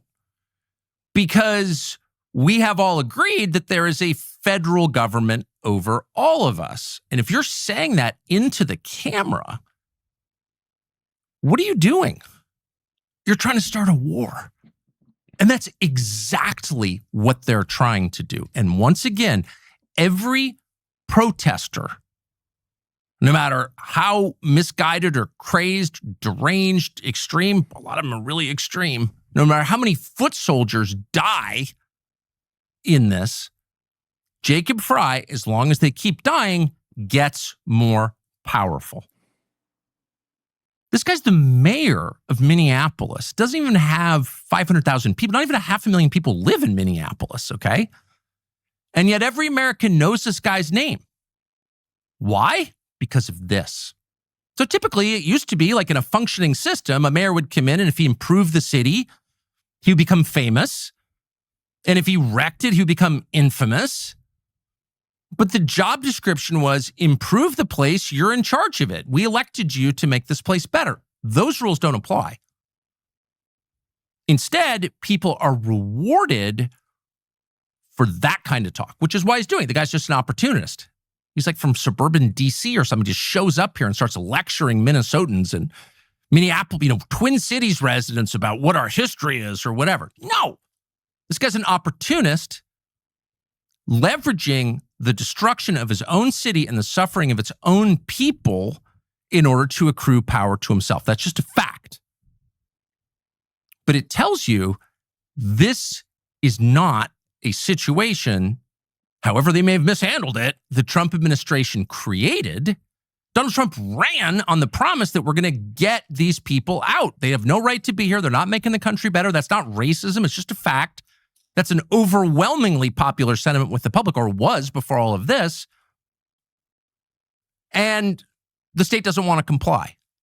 You hate to search for civil rights analogies because that whole thing was so fraudulent that you don't even appeal to it as a source of moral authority. On the other hand, It is a fact that Bull Connor is not considered a hero, at least in American textbooks. The guy, George Wallace, the guy who stands in the schoolhouse door and says, "Federal troops out." We don't remember him as a champion of states' rights. In fact, the whole concept of states' rights was made highly unpopular by that behavior. Because, of course, the media swung behind the feds. And 60 years later, the opposite is true. And almost none of that really matters long term. The only thing that really matters is, how do we keep the country from spinning apart? And this kind of stuff is guaranteed to break it up and to cause real violence. So that was Jacob Fry. He's the one that the White House called and said, look, if you'll just respond to 911 calls when our federal officers call for help because they're going to be killed, if you'll just try to protect them in restaurants as you would any other American, if you'll just give us the address of, say, a convicted murderer we're hoping to get out of our country, then we'll leave and you can take over. This is a guy who turned that down. Again, you can't make the point enough. This is happening because they want it to happen. Just like every big thing in the life of any country happens, this is just a sad fact, not because some group of people decide it should happen or because it's ordained by history to happen, but because the people in charge want it to happen. By the way, we have, whatever the real number is, 80 million illegal aliens in the country in the first place because both parties want it, of course. So at a macro level, this is manipulation of the public. That's true. If you really wanted a country where only citizens live, or people with the permission of the government, only people who are following the law get to live there and reap the benefits of living there. If you really wanted that, you could have fixed this decades ago. You'd make it really simple. You would just enforce two things. One, you're not allowed to hire people who are here illegally. You go to employers and say no. Exactly. And you would check their documents, just like your documents get checked. You can't get on a plane without a real ID. Why? Because they want to know who you are. All these illegals are working for American businesses using fake documents, and everybody knows that. Fake Social Security cards, driver's licenses, real driver's licenses now. Because a lot of states just give driver's licenses to illegals. Fake birth certificates, all fake. And that's easily provable, but no one really wants to deal with that. And the other thing we do is, like, how about no benefits for you? Yep. You're not a citizen. You're not allowed to be here. You're breaking the law. Why should I pay for your health care, your kids' schooling, housing vouchers, whatever? We're not doing any of that anymore. 100%. Easy fix. Talk about self-deportation. End of the month, you'd depopulate a lot of the illegal population.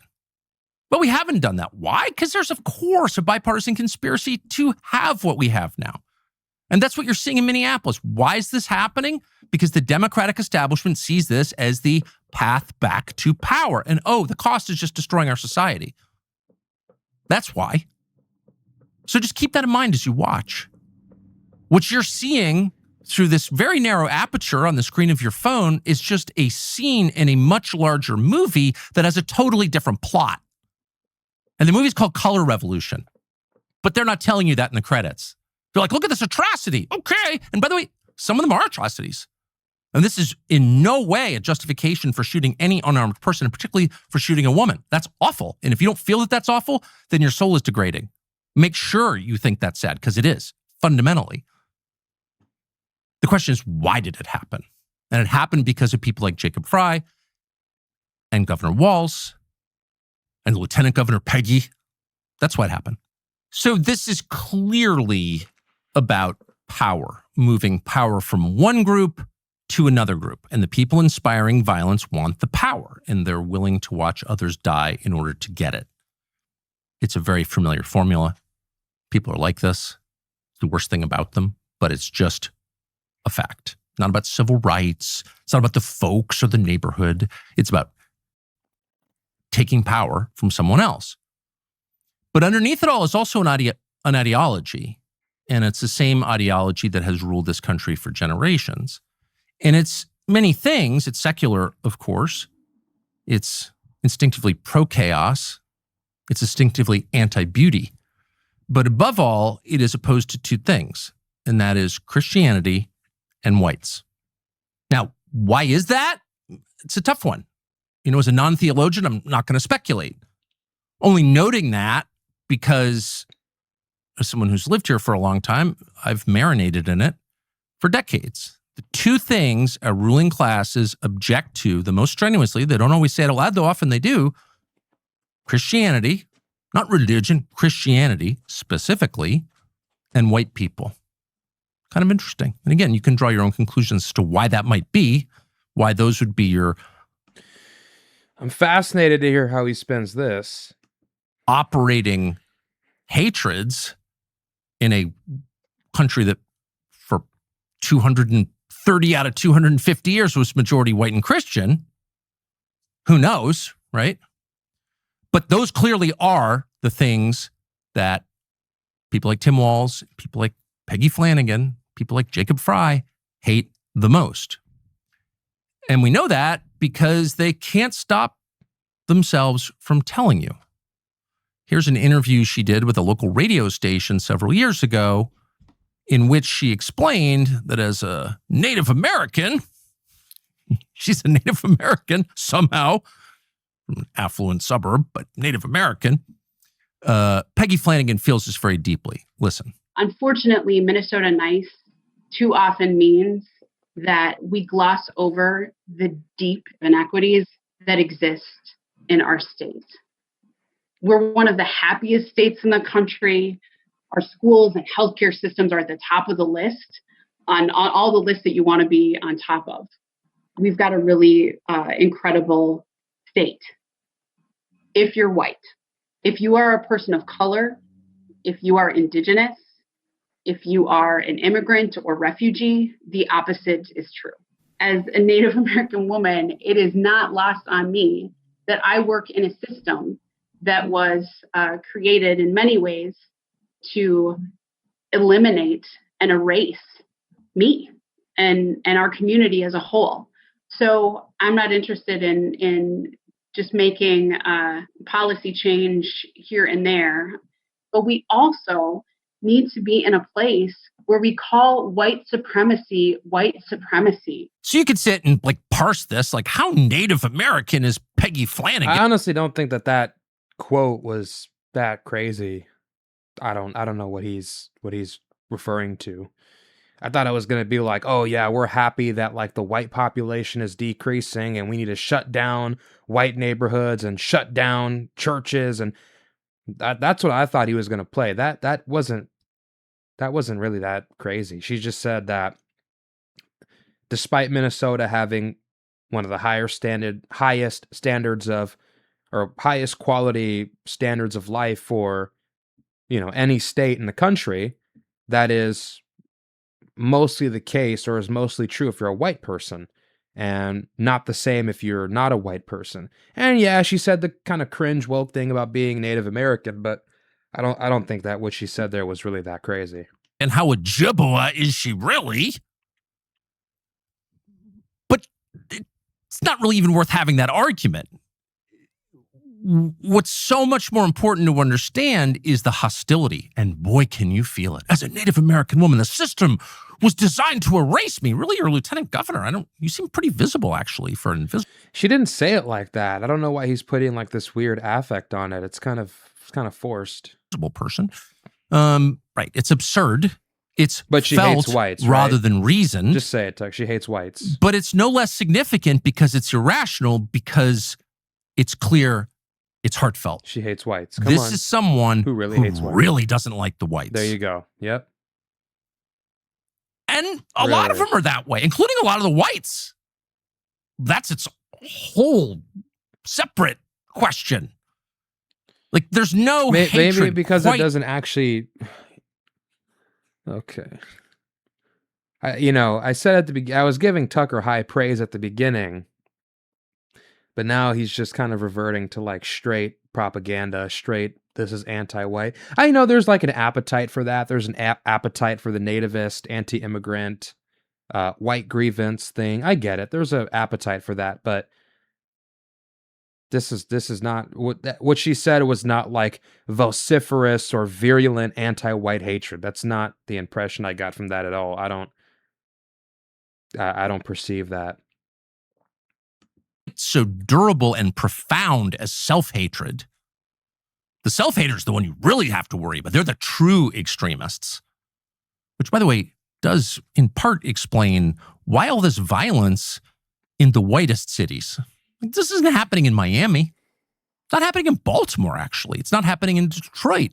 It's not happening in Memphis, the most dangerous city in the country. They sent federal troops to Memphis, the Trump administration, to Washington, D.C. These are all majority black cities.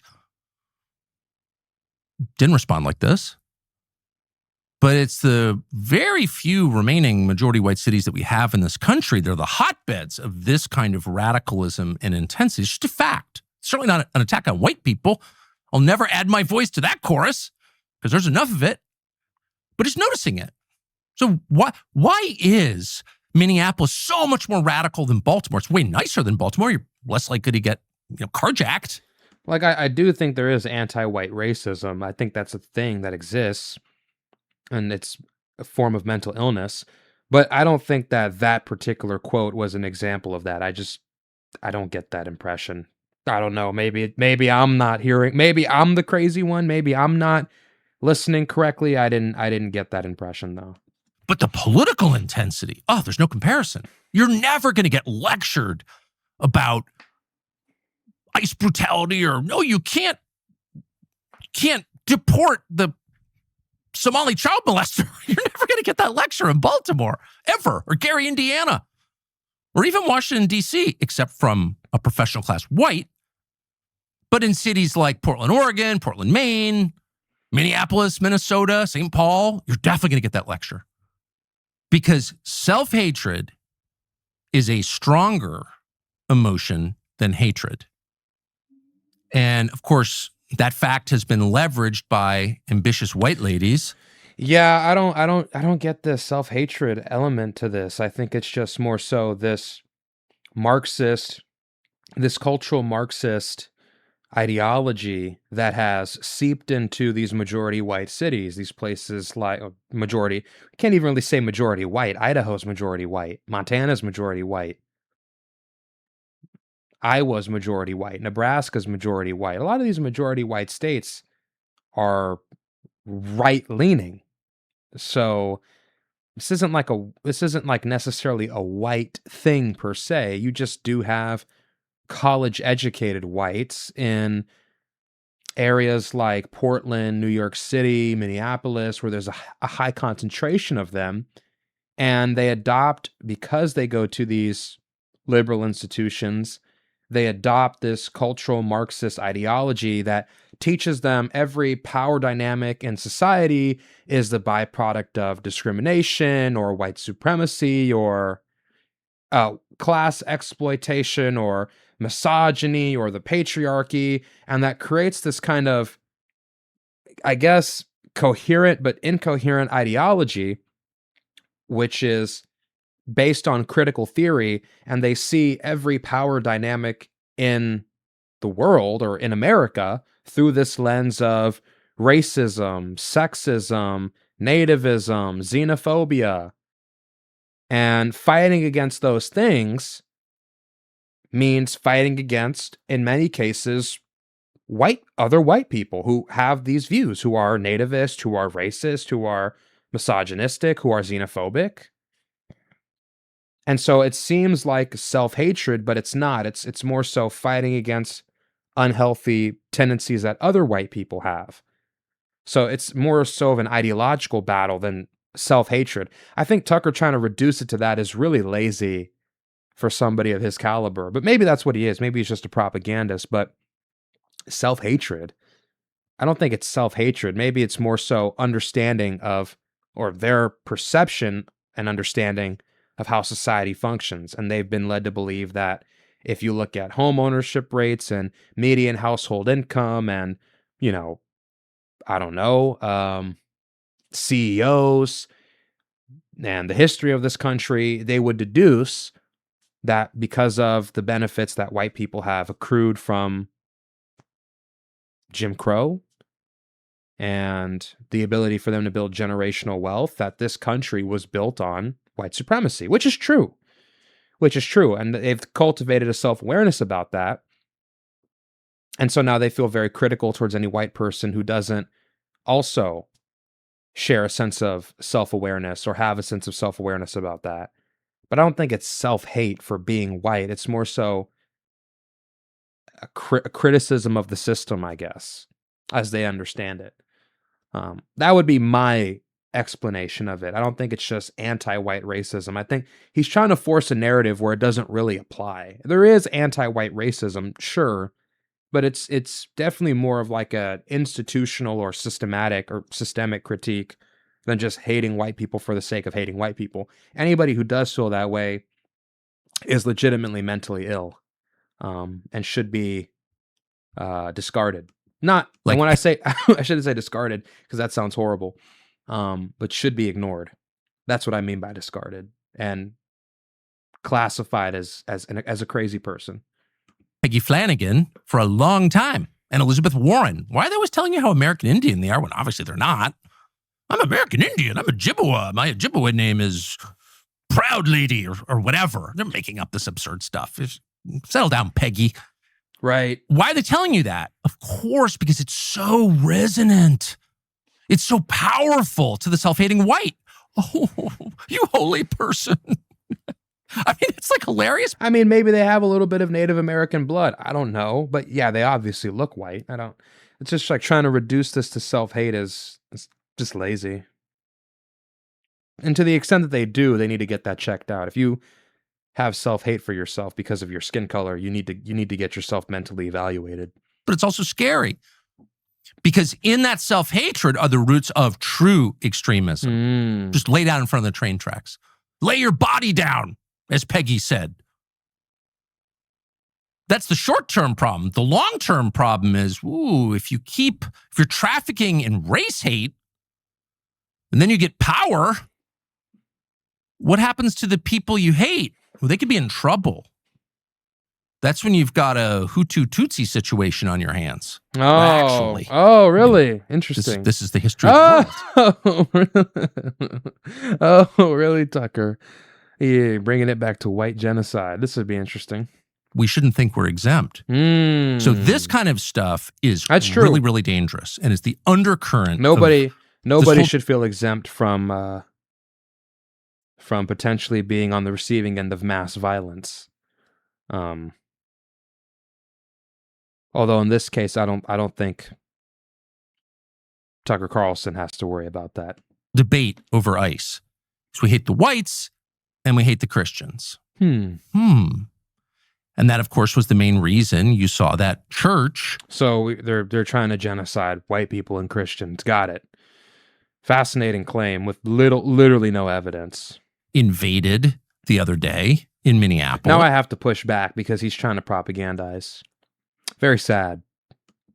In the Twin Cities. What did they do? What is that? They were just in the middle of a church service. The world's only really nonviolent religion. But they got threatened. Their kids got threatened and screamed at. And what happened after that? Well, the Trump administration tried to indict 5 people. But they couldn't because they couldn't find a judge to sign the order. It was basically nullification by judge. No, it's a church. We're not going to do anything about it. So you'd think people hassled in church. They have nothing to do with anything. The parishioners in that church were threatened by lunatics. It's on video. We're not guessing. That's not a crime, really? Well, let's go now to the chief law enforcement officer in the state of Minnesota, Mr. Keith Ellison, the longtime black separatist, talk about anti-white activist, Keith Ellison, who leveraged white guilt to become the attorney general of the state of Minnesota. Listen to him explain why, of course, no one's going to get indicted for screaming at Christians in the middle of a church service, for threatening Christians in prayer. Watch this. And the FACE Act, by the way, is designed to protect the rights of people seeking their reproductive rights to be protected, and so that people, for a religious reason, cannot just use religion to break into women's reproductive health centers, right? So how they are stretching either of these laws to apply to people who protested in a church over the behavior or the perceived behavior of a religious leader is beyond me. Oh, Keith Ellison, who's the attorney general of the state charged with enforcing the I mean, I won't lie. Black career liberals are extremely obnoxious people. Just being honest. laws of the state can't get his head around the concept of universally applicable standards, principles, or laws. Oh no, that doesn't apply to people I don't like. They're not protected by that law. Oh no, anti-Semitism is wrong. Racism is wrong. Anti-white hatred is not wrong. Okay. It's the same way of thinking. This is what tribalism leads to. The tribalist mind cannot understand the concept of universally applicable standards or principles. They don't exist. That's true. So whatever's good for my team is just good. And if it's good for your team, then it's not good. Okay? That's the attitude. It's not just Keith Ellison, by the way, who has that attitude. A lot of people in Washington have that attitude. So just to restate, the country is built, in fact, it is explicitly built, it's designed, its documents articulate this, on the idea that certain standards, rights, as they're called, apply to every human being by virtue of the fact they're human, because they're given by the Creator, by God, to people. They cannot be taken away, inalienable, and they always reside with the individual no matter what. This was the case that the civil rights protesters made at first. They didn't mean it, turns out. But it's still nonetheless true. We believe that all people are subject to the same standards because they're people and protected by the same laws. But Keith Ellison can't even comprehend that. He says, no, the FACE Act, which is designed to protect abortion clinics as they kill kids, that was designed to keep religious people away from abortion clinics. They can't pray on the sidewalk outside an abortion clinic. Got it. It in no way protects religious people from being threatened in church by my voters. I don't even know what you're talking about. Okay. And by the way, this is the mindset that has rendered useless, except for political activism, huge swaths of our judiciary. This is why no one gets punished for left-wing activism, and yet people who gather outside the Capitol with their little pocket constitutions end up doing 5 years in prison on January 6th, having committed no crime. Because that definitely is what took place. That's definitely what took place. So no federal police officers were attacked on that day. Nobody invaded Capitol Hill. Nobody tried to break into buildings or through rooms where members of Congress were being protected or being secured. Yeah, okay. Interesting. Nobody was making threats on the lives of lawmakers. Okay. Right. At all. Other than wandered too close to the so-called people's house. How do people take this serious? Now I feel like an idiot for giving him a compliment earlier. Now I really feel fucking stupid for defending what he said, or for defending Tucker Carlson earlier. Now I feel really stupid. Yeah, this is really low. Because it's just a totally different set of principles. Like, whose side are you on? Your team doesn't have the benefit of protection under the law. You don't have the right to exist. This is their thinking. You should know this, by the way. And this is why what we're looking at now will determine not just the course of political power over the next 2 years or between now and the midterm. They want to shut the country down before the midterms so they can take power in the midterms. Obviously, got it. But the course of our lives going forward, because if people who don't believe in universal principles or rights take control and you're on the wrong side, you have no rights. None. Will they feel guilty about hurting you? Of course not. You just heard him say that. Why do Christians have protection? They're Christians. It's not like they're abortionists. They're not like Canaanite priestesses. They have protection, but like people praying in church. So just keep in mind, no matter what happens going forward, that the instincts, the hatreds of the people on the other side can be distilled to don't like whites, don't like Christians, and white Christians are the worst possible combination. So those people who have been in our government's crosshairs for an awful long time should wake up and remember the stakes are really high for you. Talk about a disfavored group. And that leads to the last point that is worth making in all of this, which is there is another group that benefits from chaos, and that's entrenched institutional interests. It's one of the reasons, Apple gave so much money to the Black Lives Matter protest, because in some sense, it's good for them because they're here no matter what. But government agencies with guns always have an interest, just an inherent interest, regardless of who's running them at the time. But as an organization, they have an interest in increasing their powers. And so if you're thinking that this is going to move toward more confrontation, it's going to get more extreme before it pulls back. Obviously, we're literally praying for this to calm down. But let's say it doesn't.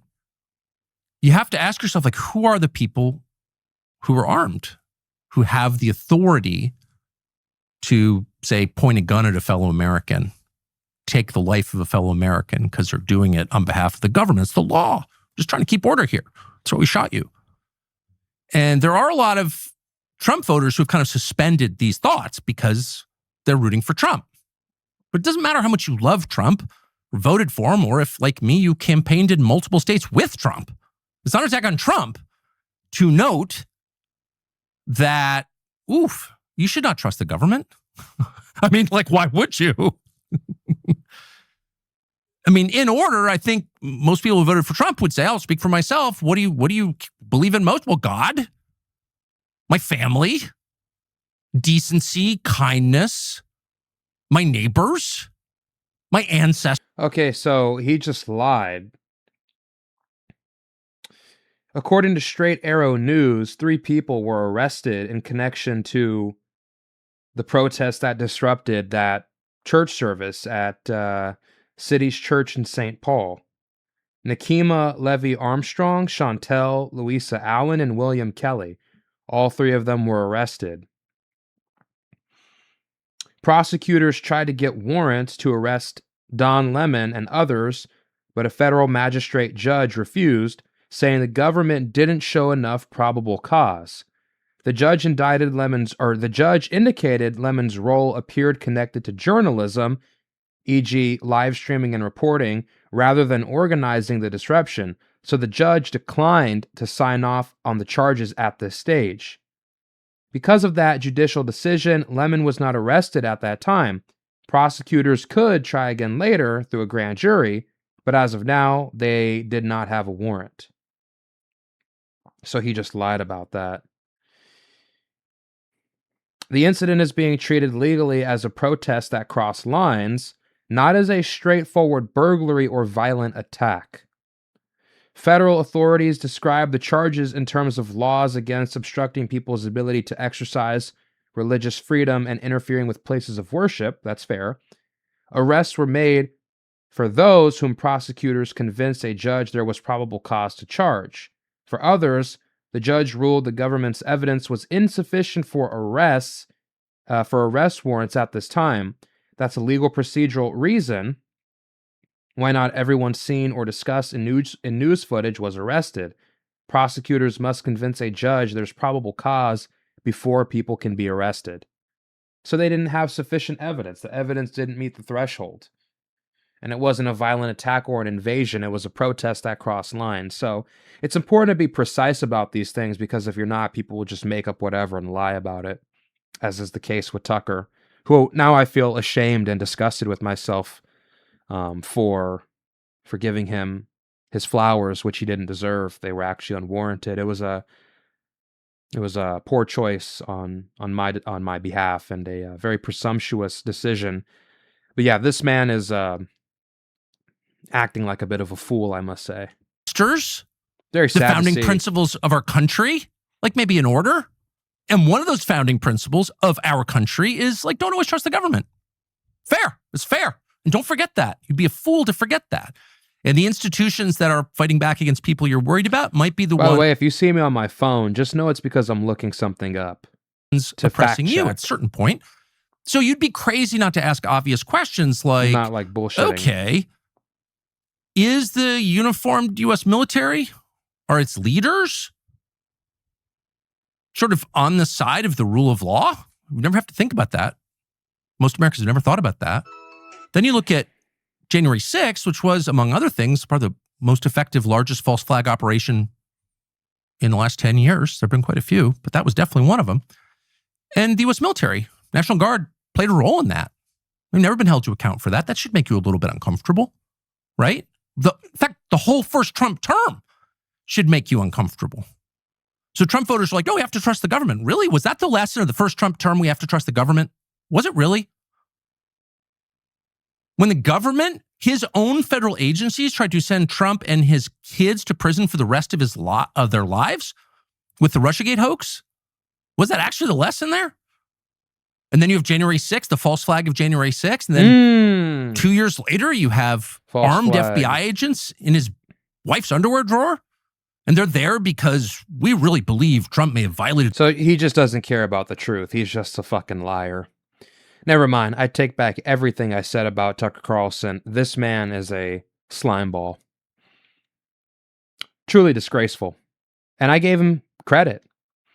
Now I feel like an idiot. So I take back every word I said that was nice about Tucker Carlson. I recant every single word. This man is a fool. And a liar. And a deceiver. The Espionage Act? No one believed Trump violated the Espionage Act. You have to be a moron. No sane person thought that.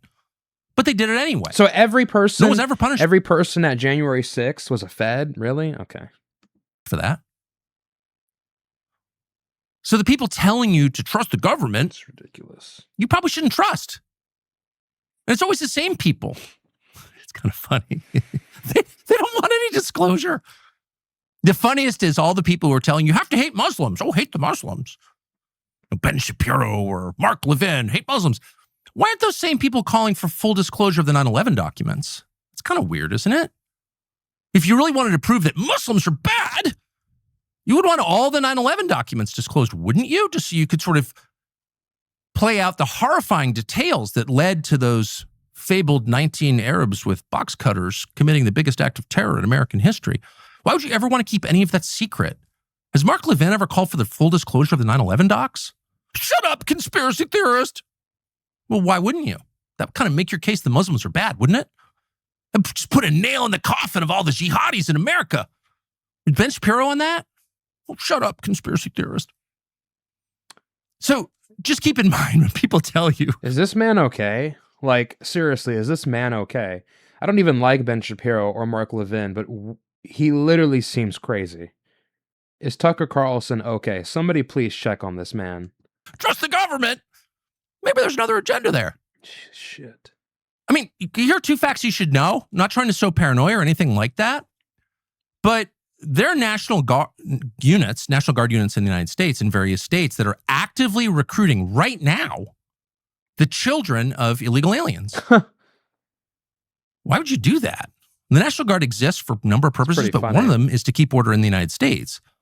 So you're intentionally recruiting people with no ties whatsoever to the United States and giving them the power to shoot your fellow Americans as long as the government declares it an emergency? What? Is that really the group you'd be targeting? The children of illegal aliens? So here to That's end crazy. are the three potential options for stopping the chaos in Minnesota. And there may be others, but these are the three that come immediately to mind for the Trump administration. Clearly, state officials in Minnesota have a vested interest, as explained, to increase the chaos, to increase the casualties, to increase the destruction. Their city burns. It's a win for them. Their protesters die. It's a win for them. Those are all martyrs. Their holy names will never be forgotten. Like, they want this, obviously. So what does the administration do to end the chaos? Well, three things, potentially. The first is kind of keep doing what they're doing, but more so. So invoke the Insurrection Act. You're hearing a lot. We just invoke the Insurrection Act. That'll fix it. It's been invoked a lot. It certainly has in American history. What would that mean? Well, it'd mean sending more troops there. I think over 3,000, maybe 3,500 federal troops in Minneapolis and area right now. It's a lot. Not working. You could invoke the Insurrection Act. That would sound scary. Would it change the actual conditions on the ground? Maybe. If you sent enough of them. You sent the 101st Airborne, like Eisenhower did at Central High School in Little Rock, 1956. Maybe that would work. But you'd have to send a lot, and you'd have to pretty no-nonsense posture.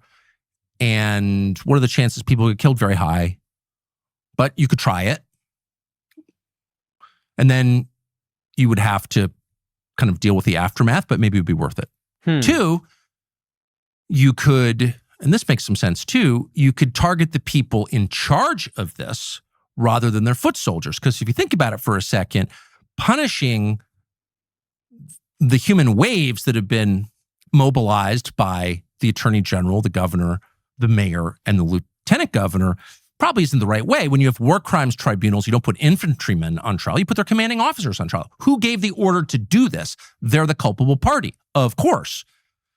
So you could arrest the governor, the lieutenant governor, the mayor, and the attorney general, and you would have grounds to do that, ample grounds to do that. The lieutenant governor has been coordinating, according to the ICE signal chat, apparently, has been coordinating attacks on federal officers. Oh my God. If that is indeed her. Always with the fucking firemen. We'll just wait for it to go by. Okay. What a pleasant sound. Okay. Coordinating attacks on federal officers. If that is indeed her, if the alias on the signal chat is the lieutenant governor, Peggy Flanagan, and it looks like it is, she's a conspirator in this, in an insurrection. You could arrest her. They could arrest the governor on the same grounds. They could arrest the attorney general. They could arrest the mayor. And that's a possibility. So go after the people who are fomenting chaos, not just their agents, not the kind of sad pasty-faced tattoos on the neck people, but the actual generals in this war, and it is war. The downside would be, what then? There's no jury in the state that's going to convict him. No one who goes after the Trump administration, almost nobody, or their agents, is ever convicted. We have jury nullification. It's the law of the land, basically, in all blue states.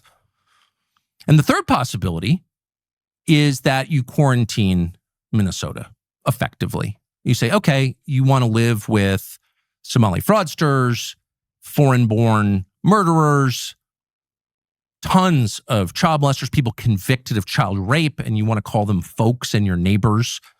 And you want— Is that really what they're saying, though? Like, is that really, like, this is such disingenuous framing that you can't even really take it serious. Is that really what they're saying? We want to live around fraudsters and rapists and child molesters? I don't think so. I think a lot of them just think, hey, there's some decent, good, everyday Somalians living here with us. Not all of them are scammers. Our children go to school with some of them. Many of us have children that have Somalian friends who are 18 or 19 or 20 or 21, who are decent people. And we like them, and we want them to be protected and be a part of our community. I actually don't think that's a crazy sentiment to have. It's a very human sentiment, actually. It's a very human emotion to want to bond and care for the people around you. I don't think they're saying, oh yeah, we really love these rapists and criminals, but of course, Tucker Carlson would frame it that way. Very, very sad, actually, to see the state of Tucker Carlson's career in journalism. It's taken a significant nosedive into the toilet. Want to pay for their Very lives. sad, man. Very sad. Go ahead, but we're not paying for it.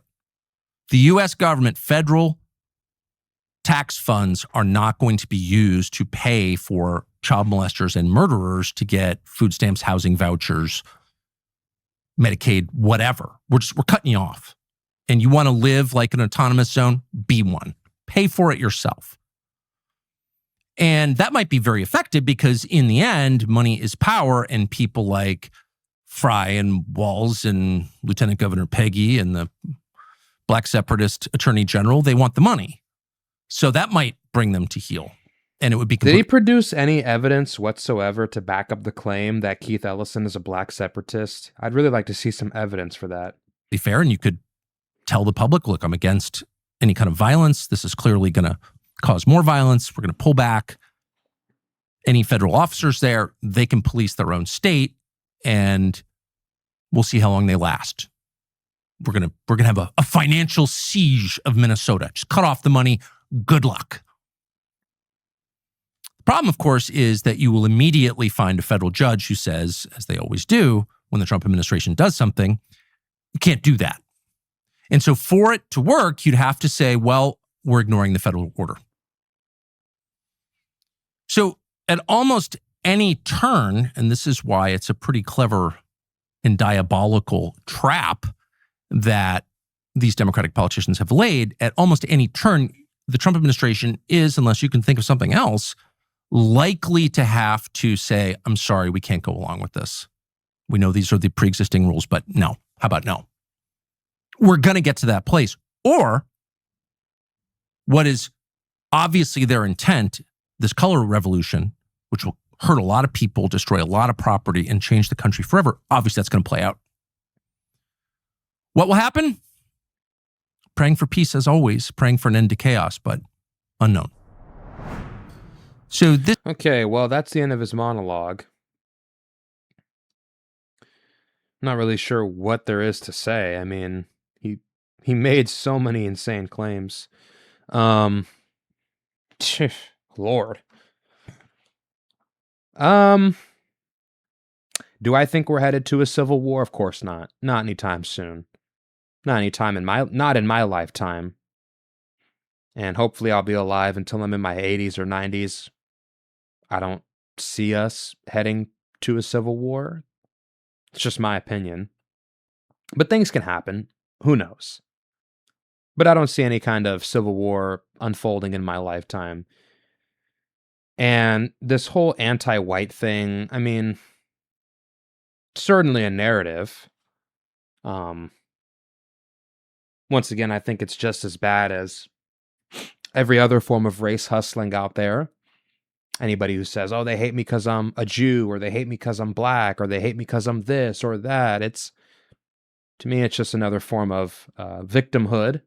And I have no tolerance or respect for it because I believe in strength. I believe in moral discipline. I believe in transcending that victim mindset. And so for me, I reject all of that. And I reject this obsession with grievance. I have no tolerance or patience for it. Not in my ideal society, not in my ideology, not in my orientation. I don't believe in that. I think it actually creates it creates the conditions by which humans manifest their worst tendencies: self-loathing, hatred towards others. No. This sense of victimhood, this identity obsession. They hate me because of my identity. They hate me because of this. Nah, I'm not with that. But I will say, I do think that something has to be done by this administration to get these people in line, to get Fry in line, to get Waltz in line, to get Ilhan Omar in line. I like that last suggestion from Tucker, quarantine them. The federal government does not owe these people a damn penny. I don't owe those people a damn penny. We don't owe those people a damn penny. DC doesn't owe those people a damn penny. Here we go with the cops again. Always something on this fucking street. Nice. People just don't know how to stop committing crimes over here. I lost my train of thought. Oh yeah, we don't owe these people a damn penny. We don't owe these fraudsters a penny who are selling or who are sending fake invoices to the government that we then have to subsidize. I think that's craziness.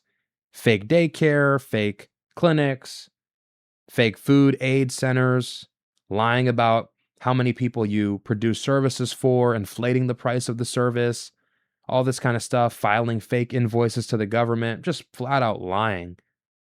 Fraud out the wazoo.